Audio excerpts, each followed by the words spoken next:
రాజా hi అండి, welcome back to my channel.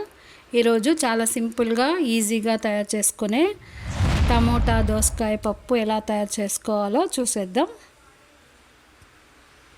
దోసకాయ పప్పుకు కావాల్సిన పదార్థాలు: 1 కప్పు కందిపప్పు, కట్ చేసి పెట్టుకున్న అర్ధం ఉల్లిపాయ, వంకాయలు 2 వంకాయలు, కట్ చేసి పెట్టుకున్న టమోటాలు, 10-12 ఎండుమిర్చి, పోపు కోసం ఆవాలు, జీలకర్ర, కరివేపాకు, ఎండుమిర్చి, ఉల్లిపాయ, వెల్లుల్లి,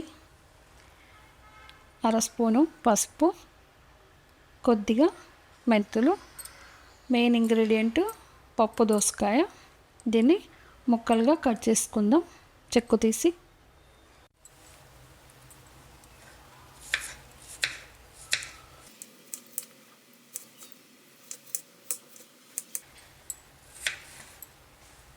కుక్కర్ తీసుకొని బాగా కడిగి పెట్టుకున్న కందిపప్పును వేసుకోవాలి. తర్వాత ఉల్లిపాయ, వంకాయ కూడా వేసుకోవాలి.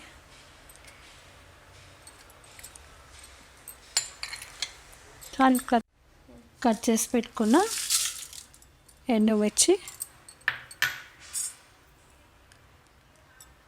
తగినంత పసుపు, కట్ చేసి పెట్టుకున్న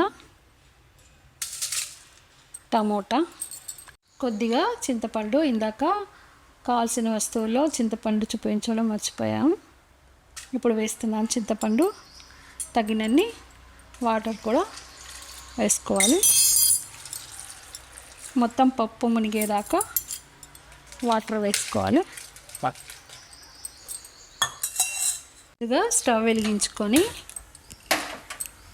కుక్కర్ పెట్టుకోవాలి.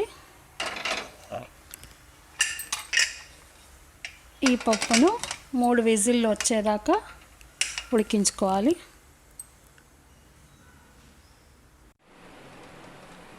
కుక్కర్ మూత తీసి పప్పు ఉడికిందో లేదో చూద్దాం. పప్పు మెత్తగా ఉడికిపోయింది.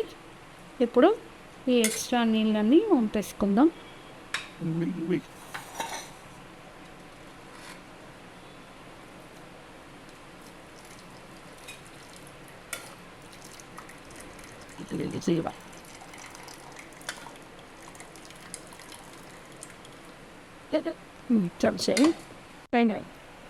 రుచికి తగ్గ సాల్ట్ కూడా వేసుకోవాలి. ఇప్పుడు పప్పు గిట్టు తీసుకొని మొత్తం మెత్తగా రుబ్బుకోవాలి. మళ్ళీ మెత్తగా పప్పు రుబ్బుకోవాలి. తర్వాత స్టవ్ వెలిగించి బాండి పెట్టుకొని పోపు వేసుకోవాలి. ముందుగా బాండి వేడయ్యాక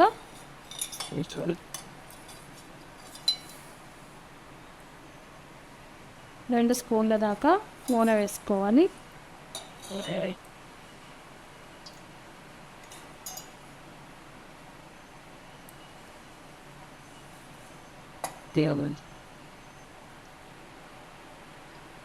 నూనె కాగిన తర్వాత ముందుగా మెంతులు వేసుకోవాలి.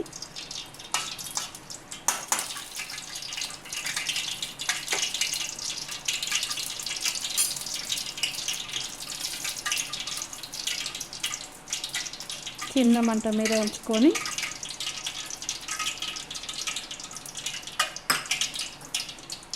మెంతులు వేగాక పోపు గింజలు వేసుకోవాలి.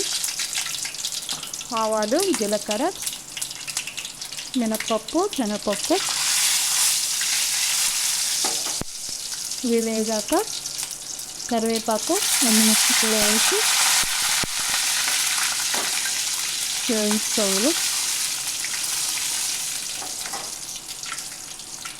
చివరగా ఉల్లిపాయ, ఎల్లుల్లిపాయ కూడా వేసి ఉల్లిపాయ మరిగేదాకా వేయించుకోవాలి.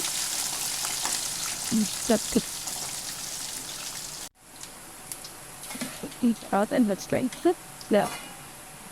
పోపు మొత్తం వేగిపోయింది.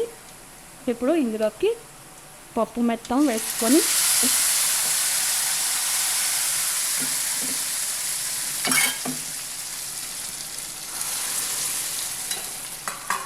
మూత పెట్టుకొని 2 నిమిషాల పాటు ఉడికించుకోవాలి. ఉడికించుకున్న తర్వాత ఈ పప్పు రెడీ అయిపోయింది. ఇప్పుడు దీన్ని ఒక బౌల్లో సర్వ్ చేసుకుందాం. దోసకాయ పప్పు రెడీ అయిపోయింది. ఇది వేడి అన్నంలో నెయ్యి వేసుకొని తింటే చాలా బాగుంటుంది. మీరు కూడా ట్రై చేయండి.